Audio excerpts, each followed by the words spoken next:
오늘은 예비하심이라는 제목으로 말씀 함께 나누길 원합니다. 하나님이 솔로몬에게 약속하신 부귀와 영화는 이 왕궁 건축에서도 드러납니다. 성전 완공 후 이 솔로몬은 자신의 왕궁 13년에 걸쳐서 이 건축을 합니다. 공적 건물로는 레바논 숲궁과 이 재판의 전을 지었고, 사적 공간으로는 자신이 거처할 궁과 바로의 딸을 위한 궁 등을 건축합니다. 궁정의 규모는 성전보다 훨씬 컸으며 건축에 들어간 자재나 방법 등도 이 성전에 버금갈 정도로 짓게 됩니다. 오늘 본문은 성전 놋기물 제작을 하는 그런 장면이 되겠습니다. 성전 놋기물 제작에도 하나님의 세심이란 이 손길이 있습니다. 성전에는 성전 앞에 세울 큰 기둥과 성전 뜰에 둘 이 큰 놋바다 등 놋으로 주조해야 할 기물이 상당합니다. 그뿐만 아니라 문양을 새기고 장식도 해야 하므로 숙련공이 필요합니다. 하나님은 두로에서 놋새 대장장이인 히람을 보내십니다. 또한 하나님은 그에게 지혜를 주셔서 직임을 감당하게 하셨습니다. 히람이 만든 첫 번째 작품은 성전 밖에 놋으로 된 두 기둥입니다. 이 기둥 두 개는 각각 높이가 18규빗, 현재 단위로 환산을 하자면 8m, 높이가 8m, 둘레가 5.5m, 지름이 1.7m가 되겠습니다. 이 기둥의 크기로 우리는 솔로몬 성전의 크기를, 화려함과 웅장함을 한번 상상할 수가 있습니다. 이 기둥 중 오른쪽에 있는 것을 야긴이라 하고 왼쪽에 있는 것을 보아스라 합니다. 야긴의 뜻은 그가 세우셨다. 보아스의 뜻은 그에게 능력이 있다입니다. 성전은 하나님이 세우셨고 하나님이 유지하신다라는 뜻이죠. 히람이 만든 두 번째 작품은 놋바다입니다. 그 규모는 규빗이 10규빗, 그러니까 4.5m, 높이는 2.25m, 원둘레는 13.5m가 되겠습니다. 이 놋바다의 가장자리 아래에는 박이 매 규빗에 10개씩 총 300개의 박이 이 바다 주위를 둘렀고, 소가 그 바다를 동서남북 3마리씩 총 12마리가 바치고 있었습니다. 바다의 두께는 한 손 너비만하고 그 주위에는 백합화 양식으로 잔가와 같이 만들었습니다. 놋바다에 들어가는 물의 양은 총 90톤 정도가 되겠습니다. 제사장은 성전에 들어가거나 제사의 임무를 담당하기 전 정결 규례를 지켜야 합니다. 이에 예배자는 육체적 정결과 함께 회개를 통한 영적 성숙이 필수적이었음을 우리에게 알려주고 있습니다. 히람이 만든 세 번째 작품은 받침 수레와 이동이 가능한 10개의 놋으로 만든 물두멍입니다. 제사장은 놋바다 물로 이 수족을 씻었고 제물을 씻는데 이 물두멍의 물을 사용했습니다. 10개의 물두멍과 각 물두멍을 받치고 있는 받침 수레가 나옵니다. 너비가 1.8m, 높이가 1.35m, 물은 약 2톤 정도가 들어갔습니다. 받침술에는 사면 옆 가장자리 가운데 판이 있고 거기에 사자와 소와 그룹들이 새겨져 있었고, 그 가장자리 위에 놓는 자리가 있고 사자와 소와 아래 화한 모양이 있습니다. 모두 놋으로 주조되었고 각 기능에 맞게 정교하고 아름답게 제작되었습니다.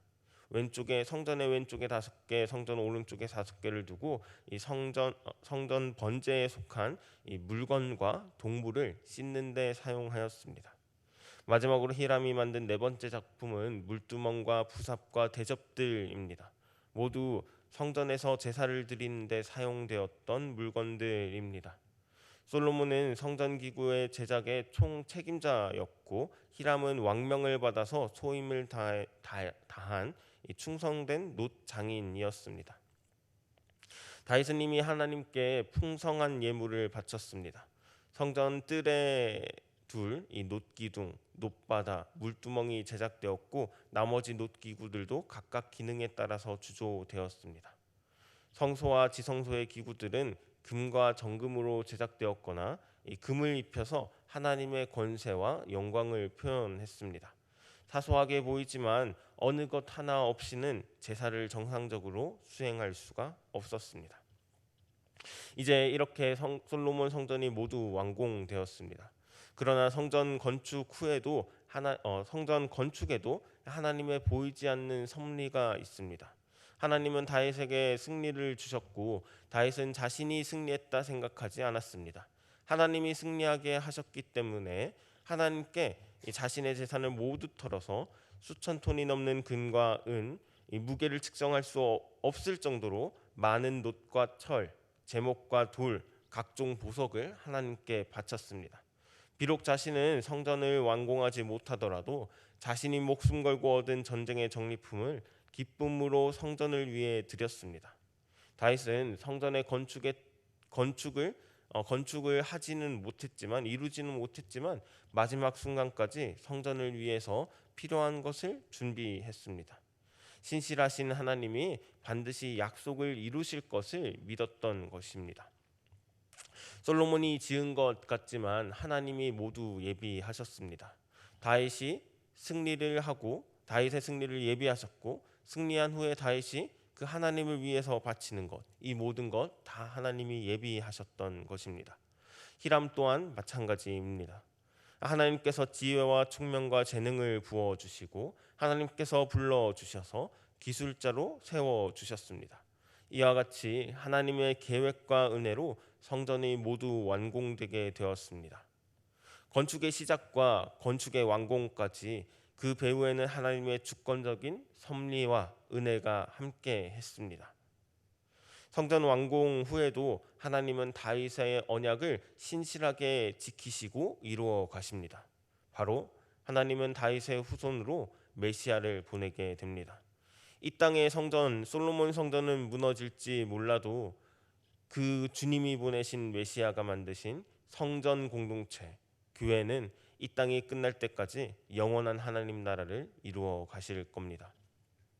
하나님의 예비하심은 놀랍습니다. 작은 것에서부터 큰 것까지, 과거에서부터 오늘까지, 그리고 영원까지 이루어 가십니다.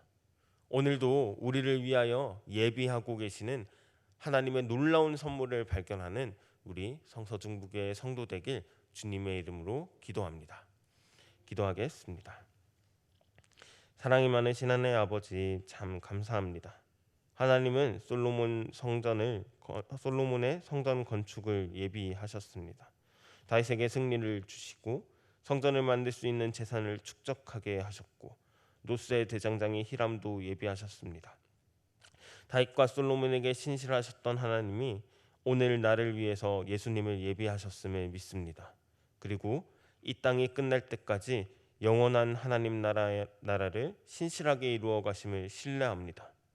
오늘도 주님의 예비하심 속에 주님을 신뢰하며 주님의 놀라운 선물을 일상에서 발견할 수 있도록 도와주시옵소서. 예수 그리스도의 이름으로 기도드리옵나이다. 하늘의